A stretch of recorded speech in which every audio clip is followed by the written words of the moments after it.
आम आदमी पार्टी ने न्यू कार डीलर से मिलकर दिल्ली के अंदर लूट करी।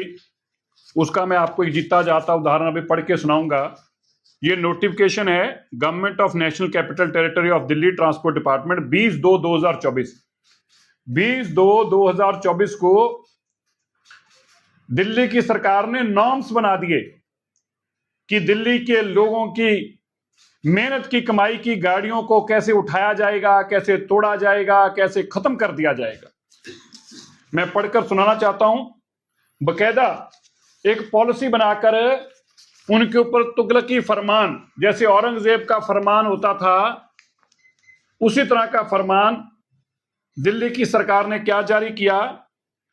The enforcement agency should conduct continuous enforcement drives for phasing out end of life vehicles from public places of Delhi and should send daily report। रोज की रिपोर्ट दो और पब्लिक प्लेसेस से भी उठा के उनको लेके जाओ। The end of vehicles found playing on parked in public places will be impounded, seized by enforcement agency and shall be handed over to the for seizure memo। उनको इंपाउंड कर लिया जाएगा, सीज कर लिया जाएगा। देखिए तुगलकी फरमान क्यों किया जा रहा है। ये सब 10 साल तक दिल्ली की अकेली देश की ऐसी स्टेट है, ऐसा डिस्ट्रिक्ट है, ऐसा राजधानी है, ऐसा यूटी है जिसके अंदर 10 साल और 15 साल के व्हीकल चलना पे मनाही है। और दिल्ली की सरकार ने जानबूझकर इस ऑर्डर को फर्दर इंप्लीमेंट किया, बजाय कि जाके सुप्रीम कोर्ट को और एनजीटी को बताते और काम नेक करते जिससे दिल्ली का पोल्यूशन कम होता है। इसकी बजाय उन्होंने नए कार डीलरों से पैसा लेकर उनसे लेन देन किया और उस लेन देन के एवज में एक कानून बनाकर रख दिया।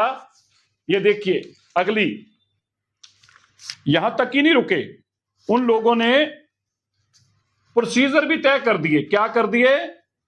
हर व्हीकल को अंडरटेकिंग देनी होगी कि जो बैंड एनसीडी के अंदर वो कंफर्मेशन नंबर डालकर और ये बताएगा कि मैं दिल्ली में क्या एनसीटी में भी नहीं चलाऊंगा ये गाड़ी। मतलब इनको एनसीटी की भी चिंता थी। ठीक है।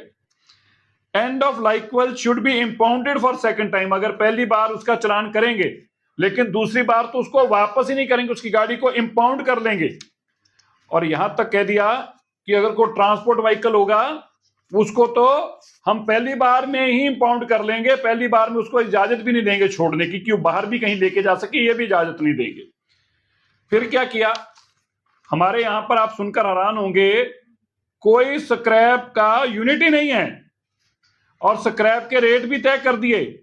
90% of the finish scrap component जो है उसके तहत गाड़ी को बहुत मुश्किल, अगर कोई मर्सिडीज गाड़ी भी होगी उसको भी 80-90 हजार रुपया मिलेगा। ये क्यों किया गया? नई गाड़ियों के साथ, नए डीलरों के साथ हाथ मिलाकर किया गया।